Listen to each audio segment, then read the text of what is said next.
Kapatiran, FB Live, ang amin pong patuloy, those who have just joined us. Patuloy po na ating pong pinagdiriwang, hindi po ang kapanahunan, but yung katotohanan po ng ating pananampalataya. No? That's why we can really just sing. Sabi nga po sa mga bagong tune-in, Psalms 105 po, 1 to 4. Hindi lang po yun yung para sa kapanahunan nila pag sila po ay nagdiriwang, no, ng mga kanilang okasyon. Marapat pa ang pagkakataon na mapasalamatan. No? Sabi nga sa verse 1, to really indeed give thanks unto that God na kinikilala nila noon. And mas tayo dapat kasi tunay na pong naipahayag sa ating kapanahunan ang isang Diyos na nagmamahal sa atin, ang dami na po, nagpapatupad ng mga sinabi doon, mga pangyayari, no? Na hindi mabibilang, na sa mga panahon, lalo na kanina, may mga mahihirap na kalalagayan, may mga brethren tayo, may mga pangkalusugan kayo ngayon, dinadialysis kayo, etc. But, andun ang katotohanan nun that He will strengthen us. May mga emotional na problema sa inyong mga asawa, biyanan, manugang. That's the promise there. He will strengthen us. Ano man yung mga sitwasyon. Ano man yan, Ninong Bong, Ninang Jane, nagkakagulo na dyan sa US. But He will strengthen us. That's the promise there. Psalms 105, 1 to 4. And you can just sing unto the Lord, verse 2. Kaya nga po, yun na yung paraan natin lalo na sa mga baguhan naming kapatiran. Just shout unto the Lord, sing unto the Lord, no po, ng inyong pasasalamat. Dahil kahit naman, ang dami namang katotohanan na sa Bible mababasa, kahit kayo ay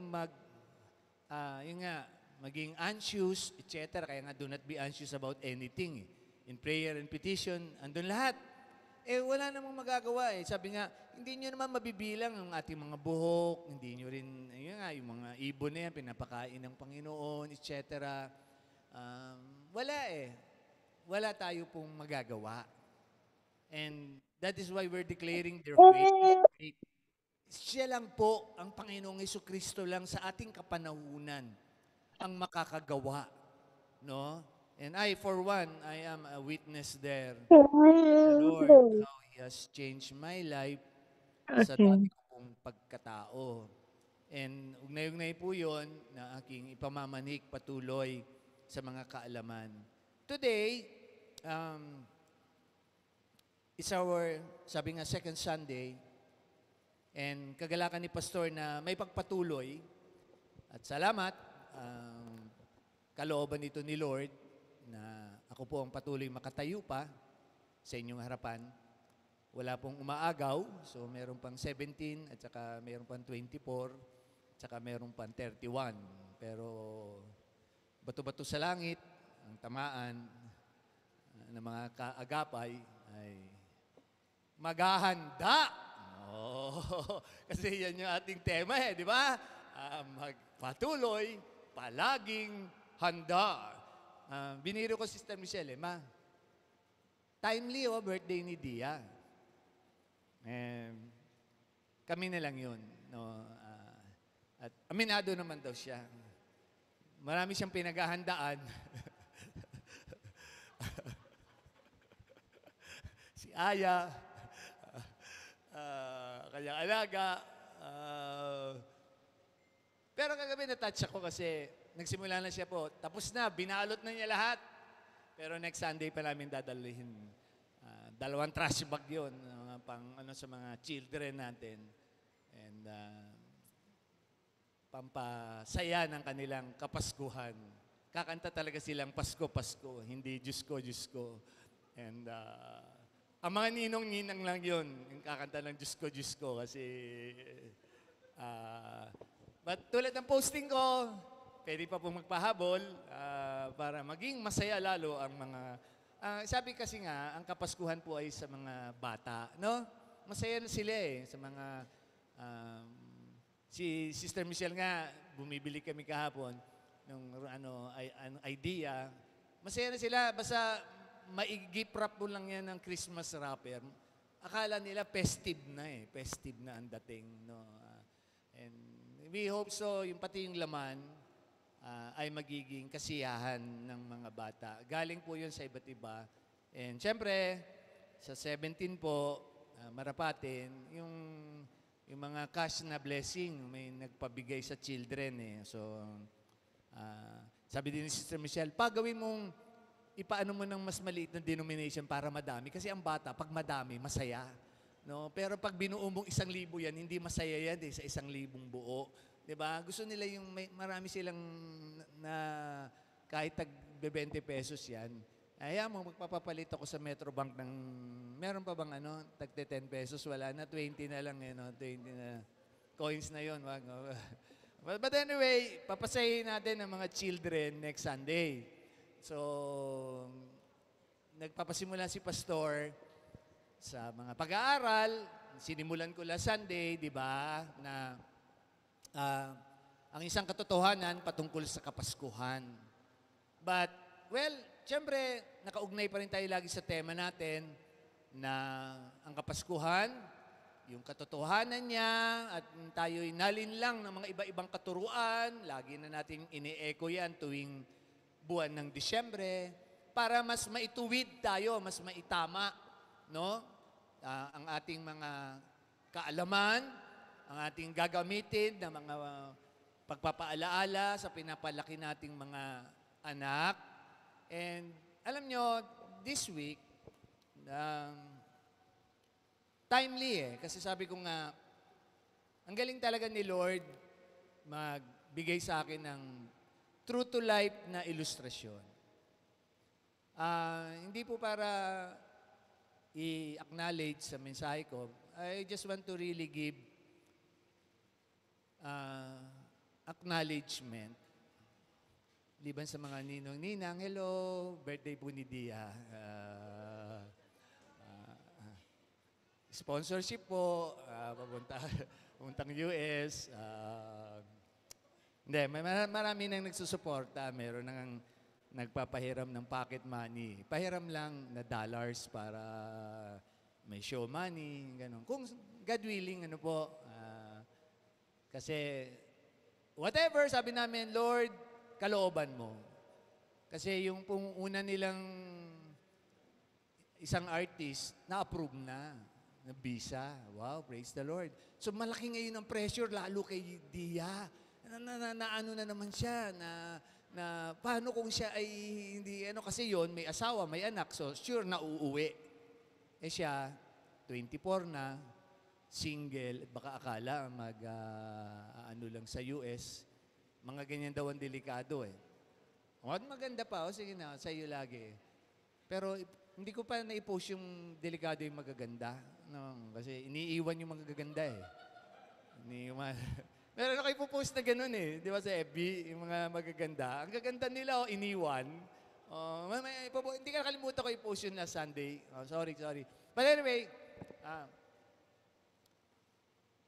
nire-relate ko po yung karanasan ni Pastor. Kasi sabi ko nga po, this week, na-stand ako. Pag sinabing na-stand, yung parang, alam mo yung stand gun, yung pag in-stand gun ka, yung parang kang masya-shock. Kasi nga, this week, ayan si Dia na naman, and lahat, siya very systematic, etc., ganyan. And for the past 24 years, we thank the Lord, this Sister Michelle, yung pangalang ibinigay namin sa kanya, bumabagay talaga sa kanya. Sa Book of Philippians, ang pangalang Euodia yun, ang talagang pronunciation nun, Euodia, ay having that strong character. No? And nandyan siya, pero alam niyo, na-stand ako the other night. Typical namin yan nag-aaway kami niyan. Kasi pareho kami ugali di ba? And nag-emphasize ako ng isa na namang paalaala. So, nagpapaalala ako. Nag-emphasize ako. Na-stand ako the answer was really part ng ilustrasyon ko ngayong umaga. For the past 24 years, narinig ko siyang nagsabing, I'm learning to live this life.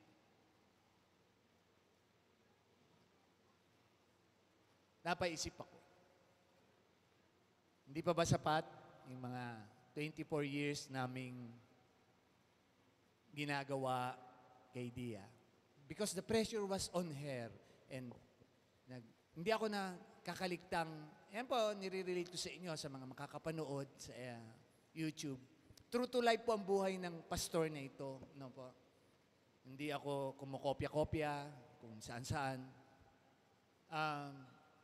The experience there is what? Napakaganda eh. She was, at the time, sinasabi nga niya, still learning the realities of life. The pressure sa work. Ngayon, ito nga, yung pressure niya kasi, siyempre, what if siya ang naka-schedule. Pero, I know, meron din this week, no?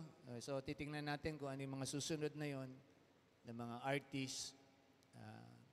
So, we commit po. But doon ako na-stand doon sa words niyang yun, no? And the way she said it really touched my heart. Kasi medyo ano na naman si pastor eh. I'm learning.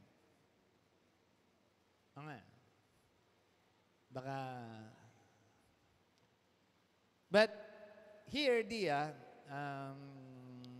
very personal ngayon ang message ni pastor. Just like the words ni Lord, madalas na itong nagamit, but siya ang didiinan ko kasi sa 4 characters na pag-aaralan natin ngayon, sama natin pang-5 si Dia na character, pang-6 si Pastor, o pang-6 si Sister Michelle, pang-7 si Pastor. Bahala na kayo kung ano ang character ninyo ngayong umaga. Okay? What is, sabi nga dito sa aking introductory message. Another essence of Christmas. Ano ba? Marami nga, sabi ko kanina sa aking prelude, maraming mga kaalaman na hindi naman tugma sa Biblia, sa mga katotohanan ng salita ng Diyos. Nakagisnan lang ba? Naging tinataguri ang traditional ng mga kaalaman, ng kultura, etc. But again, kami po ay hindi para humusga. Kami po ay gumagalang sa kanya-kanyang pananampalataya. Amin po laging sadya dito, lalo na sa YouTube namin, na makapagdagdag ng kaalaman sa inyo. Lagi yan, the knowledge. And this morning, part of this Christmas season, these holidays, gusto namin dagdagan kayo about one knowledge na napakaganda. And let me assure you this morning, ano man ang mga sitwasyon natin ngayong umaga, mahirap man, laging ginagamit ni pastor na ilustrasyon yung 3 klaseng bangka. Yung buhay ng di ba? Kung ang bangka nyo ngayong umaga ay tahimik, God bless you. Yeah. Pero kung ang bangka nyo ngayon ay maalon, God bless you din. Pasalamat pa rin tayo, maalon lang yan. Kung ang bangka nyo ngayon ay nasabugan ka sa makina, na nalaman ko kanina, God bless you pa rin, buhay ka pa. Diba? May ganun eh. Huwag nyo titignan si Ma'am Joyce, buhay na buhay si Brother Edmar. Hindi si Brother Edmar yun. Ngayon, this week din, nalungkot ako kasi, yun nga, compare ko kay Dia, pinagdaanan namin lahat. And then,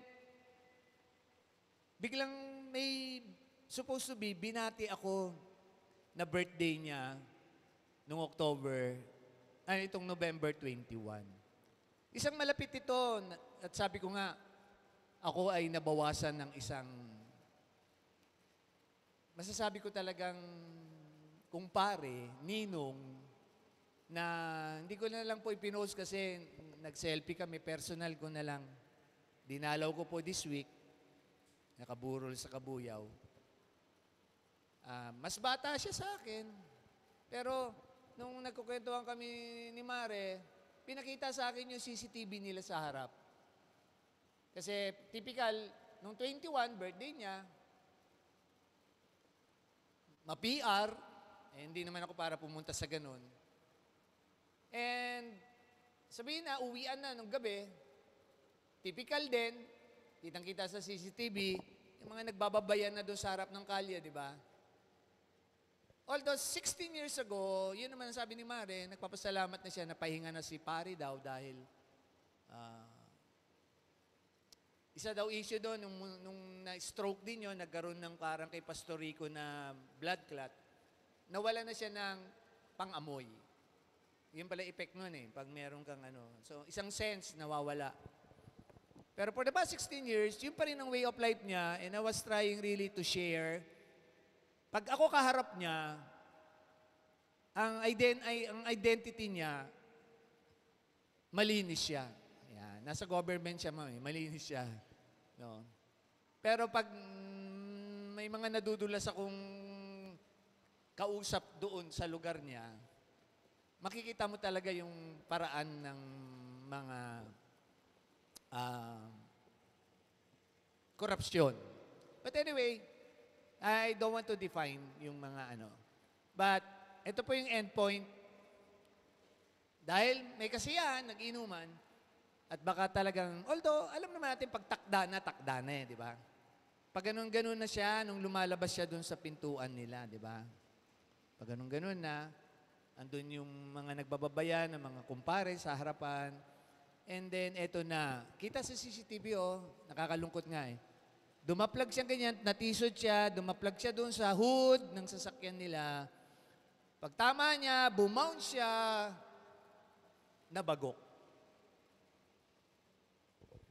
That's 27. Takataka ko kasi yun, typically yung sasagot sa akin ng 21 eh. Yung pala, for the past days, hindi naman daw marunong yung mga anak at saka mag-info. Nung pa lang, nung dumalaw ako the other day, sabi ko, yung lahat na nandiyan dyan, bago malibing kahapon, i-text nyo na lang. Kasi sure yan, yung mga naka-phone book sa kanya, mga malalapit sa kanya yan. May info lang. No? Na natataranta eh. Ibang makikita mo talaga, yun yung dahilan, no? Diba? Tapos pinakita sa akin yung isang picture, laki talaga ng bukol dito, kailangang So, ganun lang ang buhay. Ganun lang ang buhay. Birthday pa.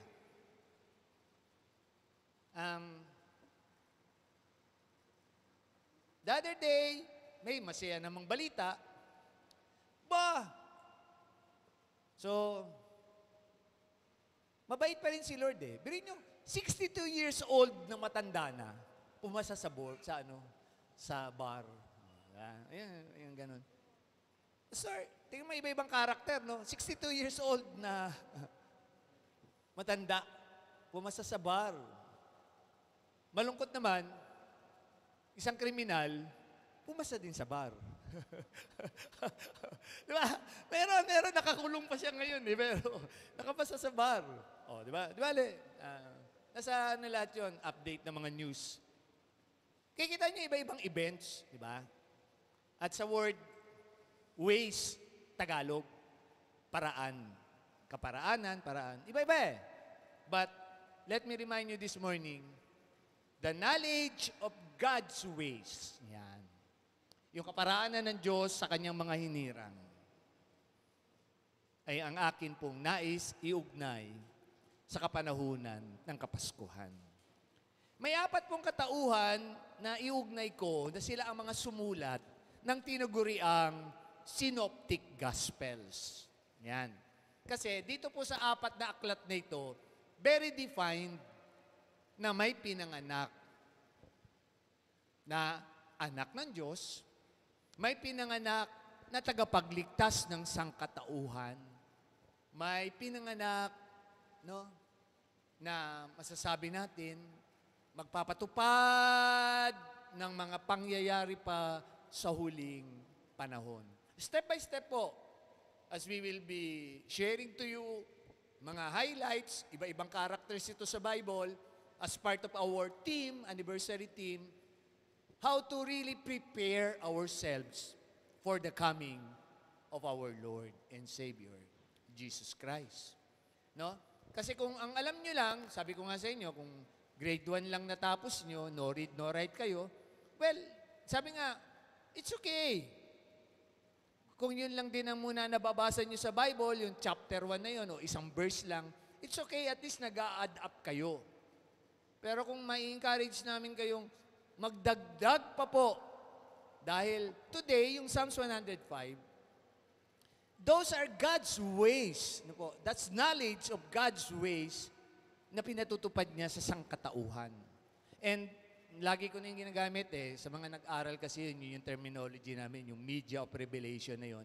From the Old Testament to the New Testament, natutupad yung mga katotohanan ng salita ng Diyos. And mind you, singit ko lang po, ayan na po, tumatawid na po ng Northern Gaza, papuntang Lebanon, ang bakbakan.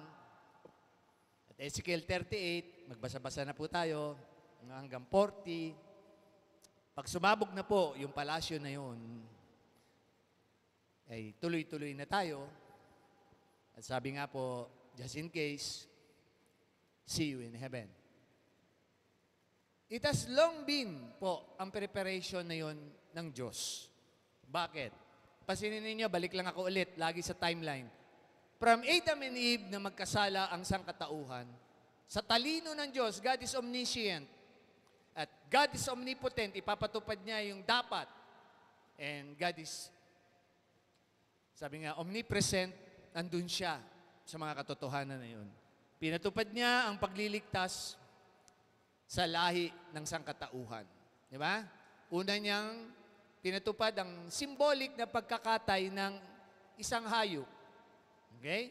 Para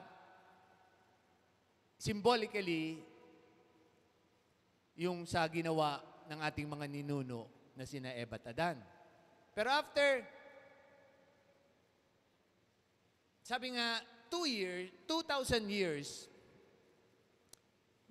nagpasimula ang Diyos ng panibagong lahi.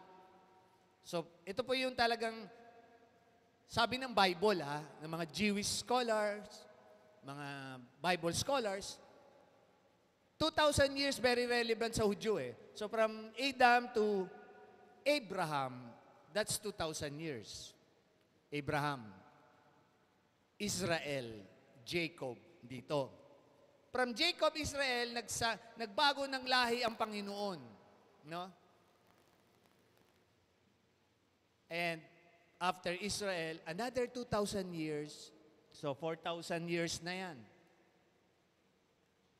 The church, dumating ang Panginoong Jesucristo, historically speaking, inalay niya buhay niya.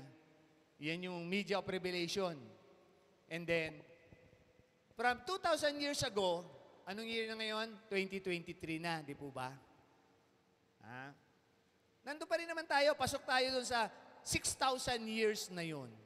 Pero in between daw dun sa 6,000 years na yun, who knows? 2023, baka yung 7-year tribulation, baka magsisimula na nga daw po. Sabi nga ng ibang mga scholars, possible itong papasok na 2024. Kasi 2023 na ngayon May binabanggit sa Daniel 9, Revelations 13, magbasa po kayo na yung 7 years na yon mangyayari in between bago mag 1,000 years na millennial kingdom. No? And siyempre, ang Diyos lang ang nakakaalam ng timetable na yan. Pero ano ba ang purpose namin dito? Bakit nyo, Pastor, ini-echo yung eschatology na yan? Sa mga marurunong po, nag-aral talaga. No? Kasi hindi ito alam ng ibang mga pastor-pastoran, yung timeline na ganyan. No po? So, now, here goes. Ang purpose po niyan, i-prepare kayo spiritually. magkaroon kayo ng kaalaman na merong ganitong mangyayari. Liban na lang, alam nyo, blessed ako eh. You know, for some time, may heart ako eh, may longing ako. Nalulungkot ako kasi sabi ko nga, Lord, ginagamit mo ako sa ibang tao. And I thank the Lord kahit tatatlo itong pamangking kong to at saka apo. Salamat. Salamat. Kasi hindi ko naman mapipilit yung mga kamag-anak ko eh. Ha? Kasi si Lord Jesus hindi din namilit. But I know for a fact, yung through the years namin, ayan. Ray, kasama kayo ngayon dito. Ilan taon ka na, Ray? Ha?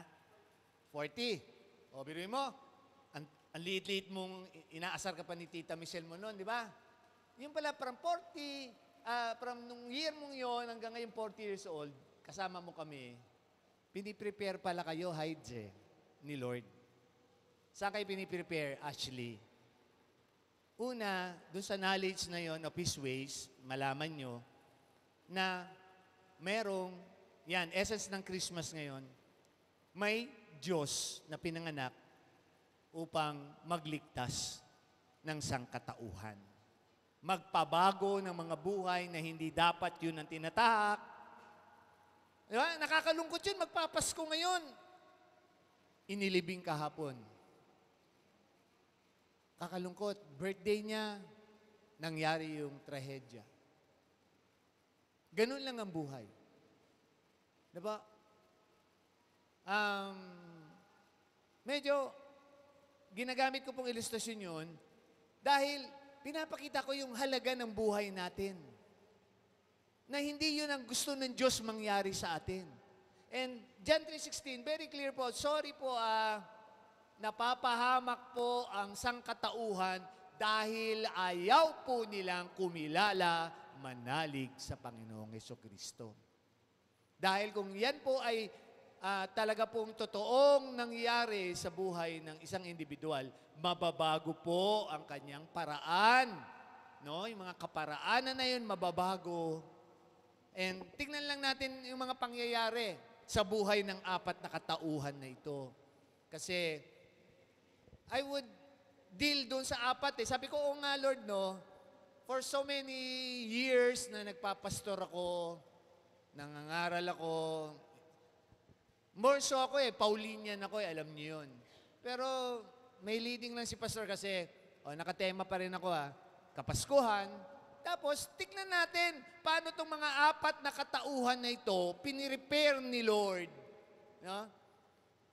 So, Ray, nung ako pala tumanggap kay Lord ng 24 years old ako, kaya, Hides, anak, may pag-asa ka. Malay mo, piniprepare ni Lord si Ryan maging pastor. Oh, hallelujah! Hallelujah! Hallelujah, Ray. Tatayo ka din dito, Ray, ha? Pray ka mamaya,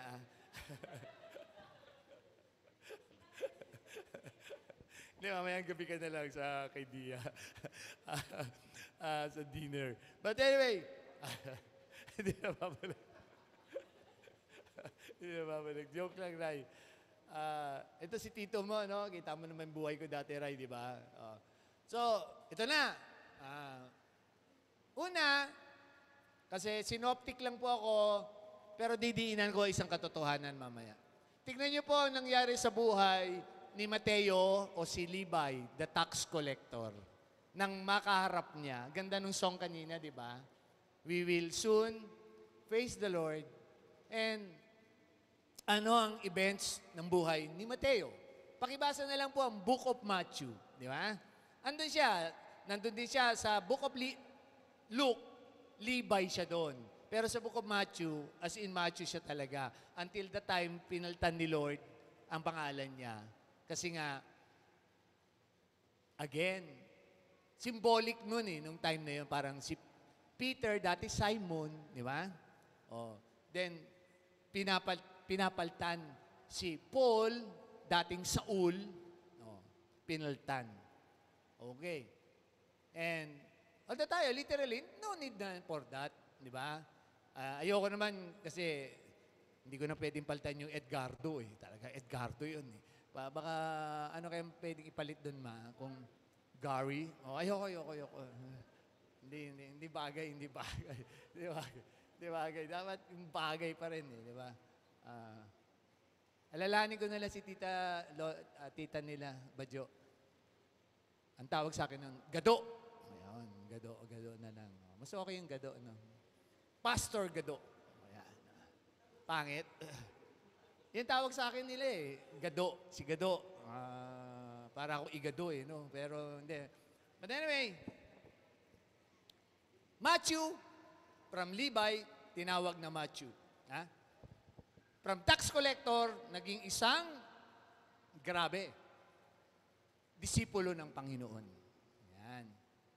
And, pansinin nyo lang, ano ang significant na naging paraan ng Diyos nang siya'y hirangin? Yung timetable ng kanilang buhay, yung edad, hindi ako masyado nang nag-research. Basta yun ang buhay niya. Di ba? Hindi ka naman pwedeng maging tax collector at that time kung hindi ka nasa tamang edad, etc. Basta whatever, for the past 3 years, nakasama niya ang Panginoon.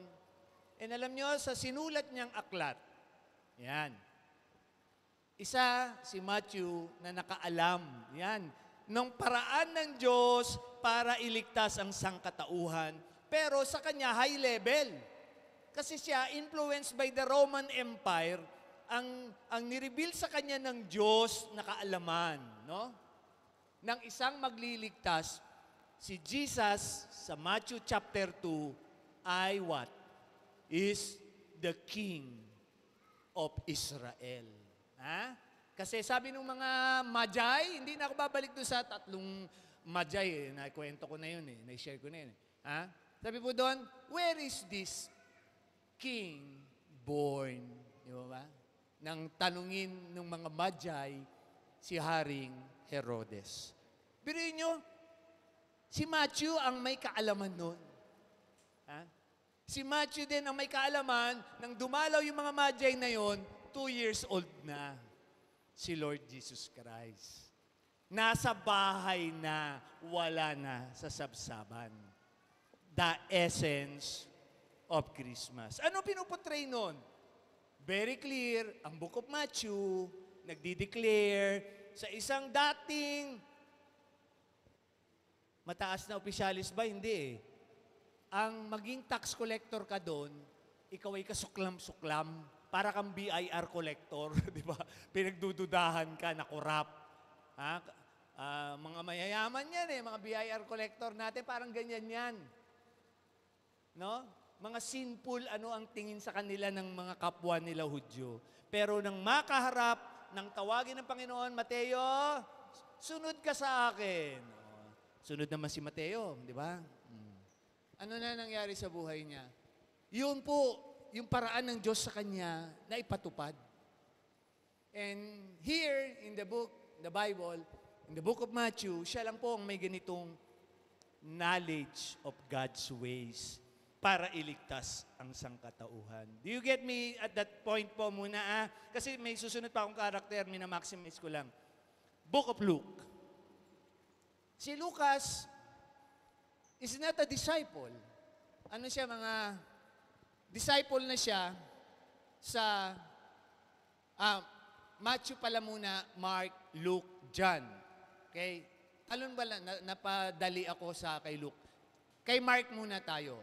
Si Mark, Book of Mark, yung second book, wala kayong makikitang season ng birth sa Book of Mark. Pero indicated, there is this what? Kasi ang Book of Mark, ang sinulat kagad niya, yung eksena ng ginawa na ng Panginoon bilang isang servant. No? Matthew, king. Mark, servant. Ito na. Sino si Mark? Mababasa niyo siya sa Mark 16. Diba? Isa siyang bata lang na disipulo eh. Yung second level, hindi siya disciple, para may backgrounder kayo. Pero siya, nagdi-declare din dito na si Jesus was that servant na naglingkod, nag-alay ng buhay. Pero sino si Mark? tingnan niyo yung effect sa kanya. Later times, sabi nga ng karamihan, pag writer ka kasi, ito yung mga hindi alam ng iba eh. Ina-identify mo sarili mo sa isang pangyayari na kakatuwa. Pag sinabing kakatuwa, kakaiba. Sabi niya sa Mark 16, merong isang pero maganda yung intention niya. Pupunta siya dapat para i-warning ang Panginoon. Siya po yung nakakover lang ng linen. No?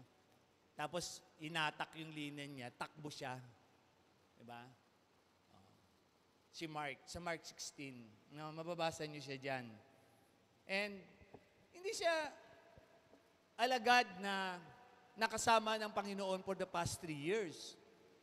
Doon na lang siya later times. Pero makikita niyo yung turnaround ng kanyang naging kaalaman. Yung paraan ng Diyos sa kanya na magkaroon siya ng knowledge of God's ways. Pinakita doon sa kaalaman ni Mark, yung mga ginawa ng Panginoon as a servant, no? Andyan talaga. And alam niyo ba si Mark, later times, ganda. Hindi natapos doon na siya'y tumakbo. Naging, sabi ng mga theologians, naging close sila ni Peter. Ayan. And alam niyo si Peter, binanggit siya. Kaya Ma'am Jane, kung sakali, 1 Peter 13, 1 Peter 5:13, binanggit siya ni Peter na malapit sa kanya, no? Kaya nga, Ryan, di natin alam, Tito Ed, Pastor Ryan, sa dadating na panahon, no? Dati, palaro-laro lang tayo. Merienda, Tito, anong merienda, Tito? Hindi natin alam, di ba? Mga panahon namin yon sa Lucena. And, tignan nyo, hindi lang si Peter, later times, naging kasama siya ni Pablo. Siya din po sumulat ng ibang mga kwento doon, no? Si Mark, nandun din, naging bahagi din po. Kasi pinag-aagawan si Peter si Mark Sabi, kay Peter lang yan.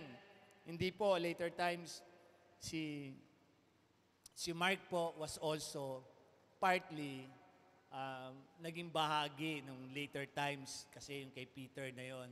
But anyway, bakit ko lang pinapakita yon mga karakter na ito?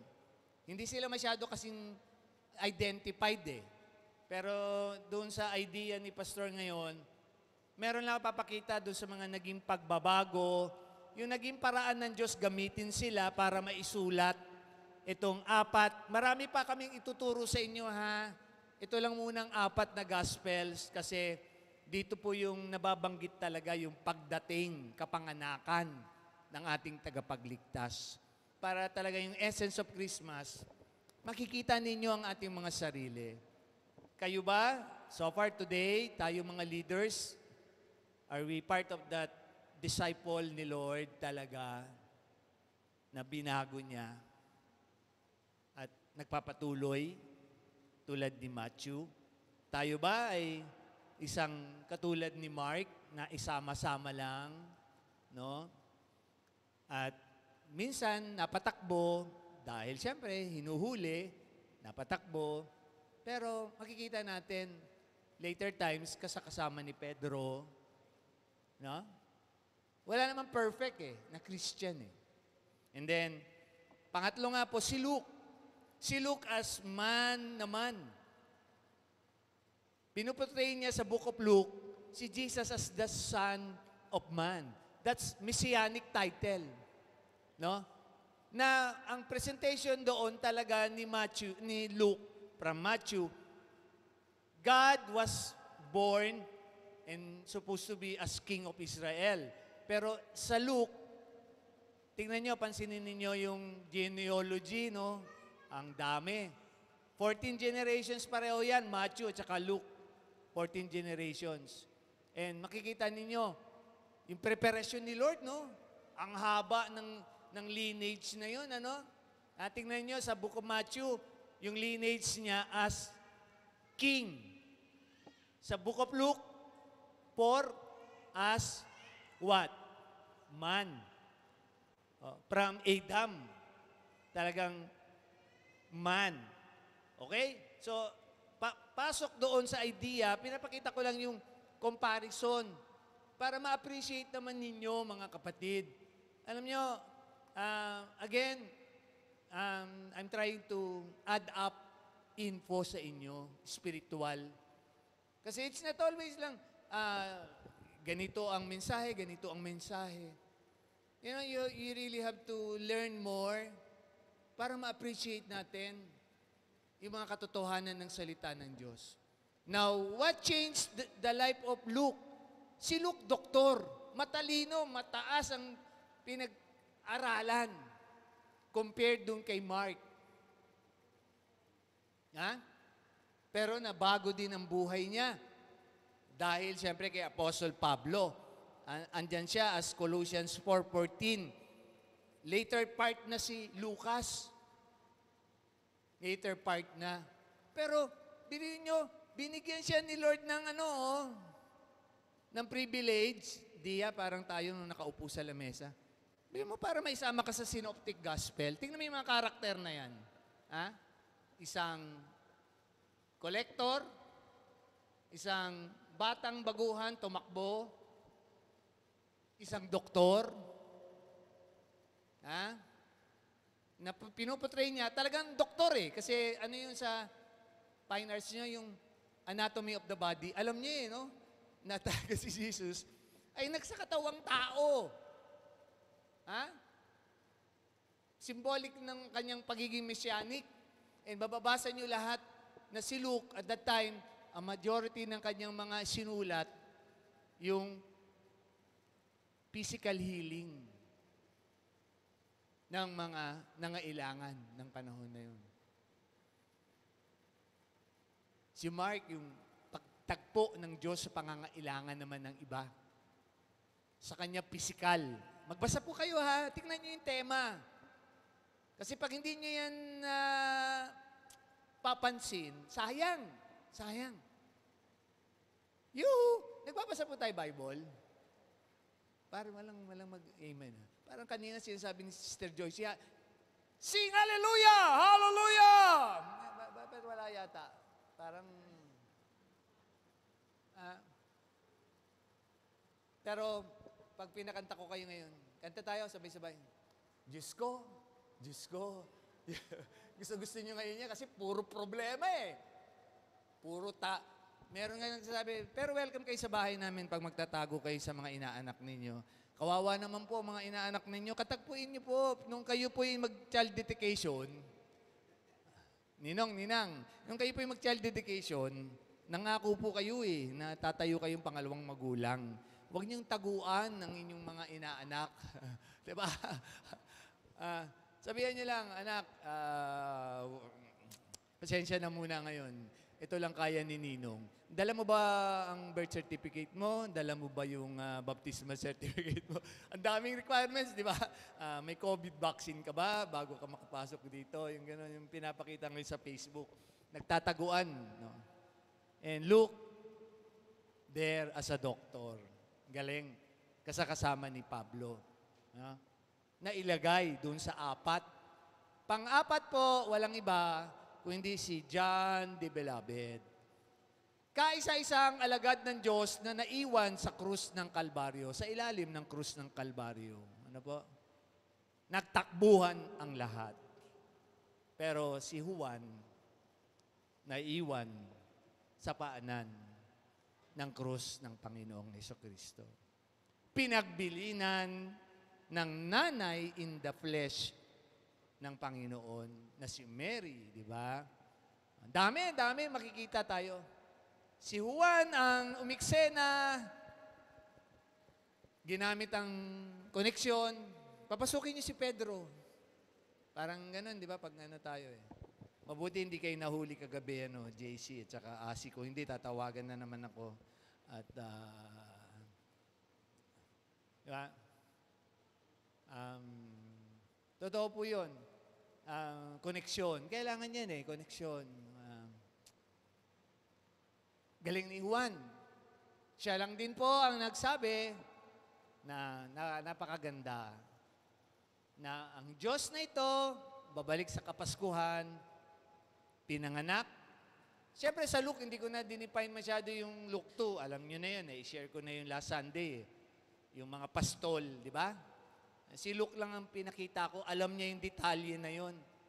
No? And later times nga, sa Book of Acts, pinireset niya sa isang mataas na opisyales ang patungkol sa Panginoong Hesukristo. Hindi na patungkol sa Christmas. Patungkol na sa isa-sum up ko mamaya. No? Ano ba itong apat na itong katauhan? And then si Apostle John, alam natin ang kanyang naging buhay. Isang mangingisda, pero hindi ordinaryong mangingisda. Social si Juan na mangingisda. Kasi kanilang business yun eh. Kanilang business yun. Si Mateo, iniwan ng trabaho. Tulad yan nila mga Sister Tessa, Ma'am Rosalie, Ma'am Sandra. Nagsisisi na kayo, di ba? Iniwan yung mga trabaho nyo. Oh.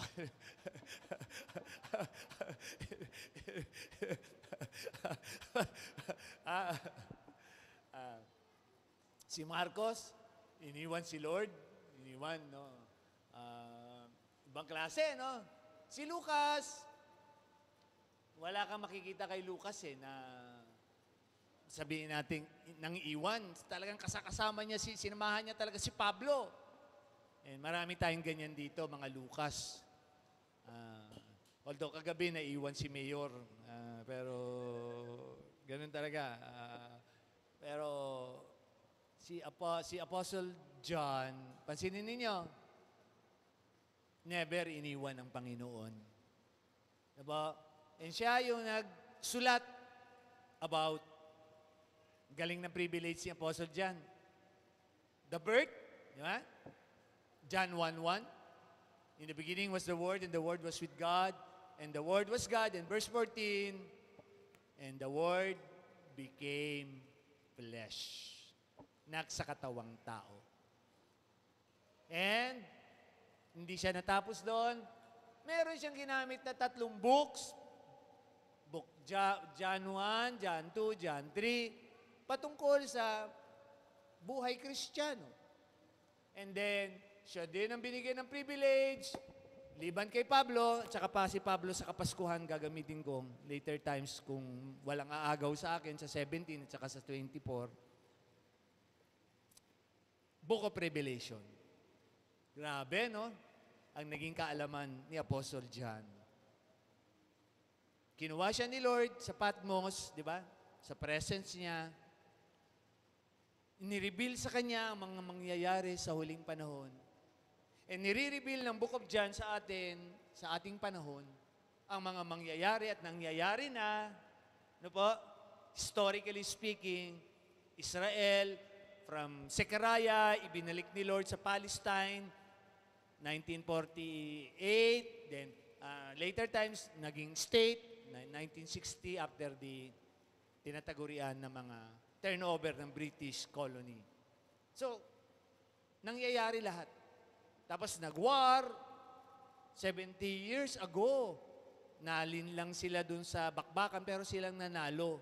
Pero ngayon, nalin lang daw sila ulit. Tingnan niyo yung logic. Sa tingin niyo, nalin lang sila? Hindi. That is one way, knowledge to. God's way, na kailangan mangyari yan, na akala ng mundo, nalin lang ang Israel doon sa intelligence nila na lulusubin sila ng Hamas. Hindi po. Kasi po, ipapatupad na ng Diyos yung kanyang mga paraan para balikan na ang bansang Israel na hindi kumikilala sa Kanya, hindi na bago. Tagal na. Old Testament pa lang, ilang ikot sila. 80 years. Kasi may nagpa-fasting daw na 80 days eh. Diba? 80 years. Tapos, itong nailagay na sila sa lugar nila. 70 years, lumipas na. Baka nga, 10 years pa siguro. Pero sabi nga, 73 years ago, tignan niyo yung 73 years ago, dun sa timeline na, popost ko ulit mamaya, binasa ko eh. Yung So kung titingnan mo itong 80 years na to, yung may 7 years na natitira eh. Pero ayokong declare baka hindi to numerology or whatever. You know, anything is possible po with the Lord. And Lord, salamat kung pasisikatin mo ko. Di ba? Hindi ko naman kailangan sumikat eh. Alam nyo, 43 years ago, sino mga fans dito? Sino nakakaalala? 43 years ago, December 8. Wala, mabuti naman. 43 years ago, pinatay ang isang sikat na mang-aawit. Di ba? December 8. Alam niyo, ang dahilan lang nung pumatay, hindi ko siya babanggitin, hindi ko rin babanggitin sino yung para daw sumikat siya. Grabe, no? Para sumikat siya. Yun ang dahilan. Para sumikat siya. Grabe, no? Yun yung nagbugso sa kanya. Hindi niya pinagsisisihan, nakakulong siya. Hindi niya pinagsisisihan. Kasi yun ang declaration niya. Kakalungkot, no? Sinikans pa niya yung anak nung singer na yon. Tapos pinatay yung tatay nung gabi. Di ba? Ganun ang mga buhay, oh. Diba? Diba? I pray nakikita nyo yung God's ways sa buhay natin. Alisin natin yung mga napapahamak. Ray, I pray, Heidi, nakita nyo ang mga ginagawa ni Lord sa buhay ninyo, ha? Ashley, ha, anak, kay Tita Dia. Tama? Tita niya si Dia, di ba? Kung sakali, alam niyo, nagpipray talaga kami, Sister Michelle, Lord, isang hiling na lang to para kay Dia, di ba? Kasi, ano niya yun eh, sakali, for His glory, siyempre, maranasan mo yung pwedeng maranasan pa na paraan ni Lord. Yun yung heart namin ni Sister Michelle. Kaya nga illustrated ito ngayon sa birthday prayer namin kay Dia. Dia, the knowledge of God's ways. Siya yun. Okay? I'm speaking to everyone now. Sa mga co-leaders ko, co-workers ko, His ways, not our ways. And sa mga kapatiran bago, tindi man ang pangangailangan ninyo, His ways. Paraan ng Diyos. Iraraos tayo, pangangailangan. O the joke namin dito yon, hindi kayo kakantang Diyos ko po. Diyos ko po. Although, literally, si Lord ang unang kumanta nun, mga kapatid. Alam niyo saan? My God!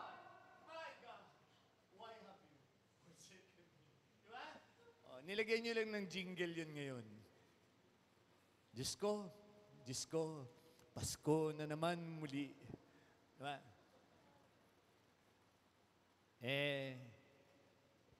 Tingnan yung 4 na book. Ano dinideclare? A Savior is born. Iba-ibang kaparaanan ng Diyos sa buhay ng mga sumulat na yon. Tayo, pag sumulat na tayo, si Sister Michelle, tamad ng sumulat eh. Sabi ni Sister Michelle dati, susulat siya sa MMK. Susulat niya yung buhay namin, yung pamilya namin, gaano kagulo. Di ba? Sisikat ako nun, Ryan, di ba?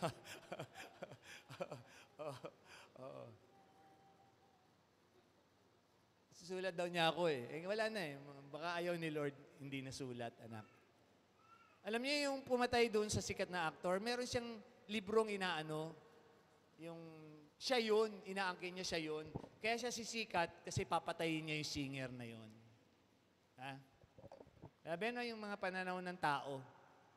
Yung iba naman, palagay ko wala nang ganong Christian na, yun nga eh, sa kala nila, sa kanilang talino, galing, nakaposisyon pa sila. Ayan nga, God bless you, Brother Bong, Sister Jane. Alam natin, ang US babaksak talaga, ha? Kaya, be at peace. Babaksak kasi kailangan silang bumaksak para walang kakampi ang Israel. Okay? Pakiano yan ha, ating yung mga pinangahawakan na doctrines. Uwi na lang kayo. Uwi na kayo sa Pilipinas. Dito tayo. Hindi natin alam kung anong hinahanap ko sa Bible, anong Pilipinas kung anong mangyayari. Pero may katotohanan ako i-declare sa inyo. Saan man tayong panig ng mundo, sa dulo man tayo ng apari at ng hulo. Lahat tayo. Dahil nagwagi sila. Updated si Pastor. Alam mo? Diba? Kita nyo, pag mga kamunduan, alam na alam ninyo eh. Uli. Diba? Latest yun ha. Latest yun. Trending si Pastor. Alam nyo naman si Pastor. Ka-current events ako. Nag-aaral ako eh. Hindi ako nangungopya ng mensahe. Kita nyo, wala nga ako notes. Ako nga, nagpapasalamat lang sa mga ginamit sa akin. Oh. Ayan lang, oh. Di ba? Nandiyan na yan, pero nandito yan kahit nagtanong na nga ako last Sunday sa isang brethren. Ma'am, pag nagba-blackout na, paluma na, pabigay na. O, so basta nandito naman yung mensahe ko sa utak ko lagi. Di ba? And a blessed Christmas holidays po sa ating lahat. Ano man ang mga pagkatao natin ngayon, meron pong tagapagligtas na ipinanganak. Nung panahon na yon, tapos na po At siya po, una niyang pagdating yon, siya po ay babalik ng pangalawang pagbabalik. Sa ulap na hindi na sasabsaban, para wag na po paulit-ulit na pag December nanganganak, pinapanganak ang Panginoon. Hindi na po. No? Babalik sa ulap, 1 Thessalonians, chapter 4, 1 Corinthians 15. Babalik po siya sa ulap. Kukunin ang lahat ng tunay na nananalig sa Kanya. Kasi patutunayan niya yung sinabi ng 4 na yon na writers at marami pa po sa mga susunod pang linggo. Pero yun ang pong ginamit ko, synoptic. Patungkol po sa aral ng Kapaskuhan. Mapagpalang Kapaskuhan po sa inyong lahat kasi hindi ko po alam ang mga schedules. Bumabati na po ako as early as of now. And sabi nga, sa puso ni Pastor, lalo na po para sa aking anak, Dia, knowledge of God's ways. Papatupad niya yun. Kung ano yung narating namin ni Mama, kayo po lahat nakakaalam nun. Marami pong salamat sa lahat kasi we really do not know, sabi nga nila Sister Jane ngayon, ayan magkikayos na talaga ang mundo. Hindi lang sa US, sa France, hindi nila yung mga marcha na yan, protest na yan, sa New York, dami na. Kasi anti-Semitism na nga po yan against Israel. The world will hate Israel. Huwag na natin ipagtaka yun. Ang Christian lang po ang kakampi sa Israel. And alam niyo po yung tanong ni Lord na, nung may sakit ako, dinalaw mo ba ako? Nung nakakulong ba ako, dinalaw mo pa ako? Alam niyo, literal yun. Symbolic yun Tayo, as Christians. Anong ginagawa natin? Well, I'm really praying. Somehow, parang may mga donation para sa Israel. Tinitignan ko yung kung paano makakapag-share sa kanila. Kasi we really have to be hand in hand na we will be supposed to be supporting Israel. No? Step by step. Preparatory po yan ng mga mangyayari sa world events. But, sabi nga, kaya sabi ni Lord, paano mo sasabihin, mahal mo ang Diyos? Di ba? Yung kapwa mo nga, hindi mo maabutan man lang. But sabi ko last Sunday, yung ginagawa ng kaliwa yung kamay, hindi dapat alam ng kanan yung kamay. Kung nagbibigay kayo, si Lord na lang po ang nakakaalam. Tayo po ay manalangin. Ama, nagpapatuloy po ako sa isang pagkakataon na maipaunawa, mahikayat ang mga kapatiran sa isang katotohanan na hindi po nagbabago. Lord, somehow, nag-refresh po kami sa 4 na aklat na natunghayan ang iyong kaarawan. Later times, Lord, we will also, although sabi nga, masyado ng gamit, ang Isaiah 9, you are, Lord, Isaiah 6, a child will be born, Emmanuel, etc. And alam namin po yun, Lord. But tinignan namin, Lord, ngayon yung 4 na mga katauhan na ginamit mo maipahayag ang isang aral sa araw na ito. Lord, may we have this, at I pray magi-amen ang lahat. Ang kaparaanan mo ang mangyari sa aming lahat. Ang lahat po ay magsabi ng Amen. Amen. Blessed Christmas po.